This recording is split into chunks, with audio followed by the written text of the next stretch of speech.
अब हम ये जो एग्जाम्पल मैंने बताए थे एलोट्रॉप्स ऑफ कार्बन, ये कार्बन के 3 एलोट्रॉप्स हैं, ग्राफाइट, डायमंड एंड बकीबॉल। इसी एग्जाम्पल को यहां पर मैंने थोड़ा सा एक्सप्लेन किया कि किस तरीके से ये स्ट्रक्चर्स ओरिजिनेट हुए हैं। Carbon is one of the element जिसके एटम की अरेंजमेंट अलग अलग करने से अलग अलग एलोट्रॉप्स मेरे पास बने हैं। These 3 are the allotropes of carbon.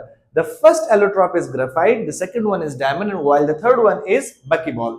बकीबॉल का नाम बकमिंस्टर फेल्यूरिन्स भी है, इसका मतलब ये जो केमिकल नाम काफी बड़ा है, बकमिंस्टर फेल्यूरिन्स, लेकिन सादा फॉर्म में हम इसको बकीबॉल ही कहते हैं। अब बारी बारी हम पढ़ते हैं, पहले ग्राफाइट मुकम्मल कर लेंगे, फिर डायमंड को पढ़ लेंगे एंड देन बकीबॉल्स को पढ़ेंगे हम, राइट। तो पहले है ग्राफाइट। ग्राफाइट में कार्बन के जो एटम्स हैं वो हेक्सागोनल स्ट्रक्चर में अरेंज होते हैं।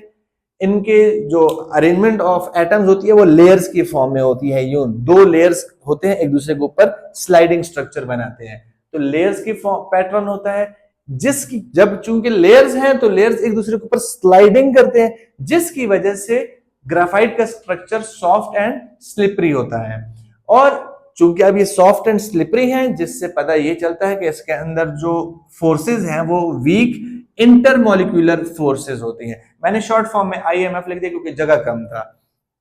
तो वीक इंटरमोलिक्यूलर फोर्सेस होती है। और इसके अलावा graphite is the good conductor of heat and electricity, specially electricity के लिए बहुत गुड कंडक्टर्स जाने जाते हैं। अब है तो ये कार्बन से ही बना हुआ है, लेकिन कार्बन की एक एलोट्रॉपिक फॉर्म है जिसे हम ग्राफाइट कहते हैं। इसी कार्बन एलिमेंट की अरेंजमेंट डिफरेंट होने की वजह से एक नया इलेक्ट्रॉप जिसको हम डायमंड कहते हैं, हीरा, ठीक है, जो अक्सर आपके काम आता है आपके रिश्ते करने में, ठीक है। आप चले छोड़े उस टॉपिक को, वापस आते हैं। तो डायमंड का जो स्ट्रक्चर, अब इसका हेक्सागोनल स्ट्रक्चर था, इसका टेट्राहेड्रल स्ट्रक्चर है, ठीक है। दूसरा, ये 3D पैटर्न में, 3 डायमेंशनल पैटर्न में अरेंज होते हैं इसके एटम्स। जब 3 डायमेंशनल पैटर्न में कोई चीज अरेंज हो, एटम्स अरेंज हो किसी सेम एलिमेंट के, तो इंतहाई हार्डेस्ट और हाईएस्ट मेल्टिंग पॉइंट होती है उस चीज की। यानी डायमंड इस वक्त हमारे पास सबसे हार्डेस्ट सब्सटेंस है, सबसे मजबूत सब्सटेंस है, और इसका मेल्टिंग पॉइंट भी हाई होता है। जाहिर बात है अगर कोई चीज बहुत ज्यादा हार्ड है तो in most of the cases उसकी जो मेल्टिंग पॉइंट होती है वो भी हाई होती है। इसके अलावा इसमें कोवेलेंटली बॉन्डेड एटम्स होते हैं एक दूसरे के साथ, और ये नॉन कंडक्टर्स होते हैं, राइट। तो इसके बाद लास्ट आ जाते हैं हमारे पास फेल्यूरिन्स, जिसको हम बकीबॉल भी कहते हैं। बकीबॉल असल में इसका जो स्ट्रक्चर होता है ये स्फेरिकल फुटबॉल लाइक स्ट्रक्चर होता है। स्फेरिकल फुटबॉल लाइक, अंदर से खाली होता है, ठीक है, होलो, अंदर से खाली होगा, फुटबॉल लाइक स्ट्रक्चर होता है। यानी ये कोई बहुत मतलब कार्बन के 60 कार्बन की रिंग होती है जो कि पूरा फुटबॉल टाइप होलो स्ट्रक्चर बनता है। दूसरा, इसका जो पैटर्न होता है वो होलो रिंग लाइक फ्यूज्ड पैटर्न होता है। इसके अलावा इसकी जो हार्डनेस होती है वो थोड़ी सॉफ्ट, मतलब ना बहुत ज्यादा सख्त होता है ना बहुत ज्यादा सॉफ्ट होता है, इसकी हार्डनेस होती है लेकिन थोड़ी कम होती है, जिसको हमने कहा यहाँ पर नाम दिया लो हार्डनेस होती है इसकी। इसके अलावा इसमें जो बॉन्ड्स बनते हैं वो सिंगल बॉन्ड्स भी बनते हैं और डबल बॉन्ड्स भी, यानी इसमें सैचुरेशन और अनसैचुरेशन का भी एलिमेंट थोड़ा सा पाया जाता है। और इसके अलावा ये सेमीकंडक्टर्स होते हैं। अब ये पॉइंट मुझे आपको समझाना पड़ेगा कि सेमीकंडक्टर्स का मतलब तो ये होता है कि कभी कंडक्टर बने कभी ना बने, थोड़ी कंडक्शन की थोड़ी ना की।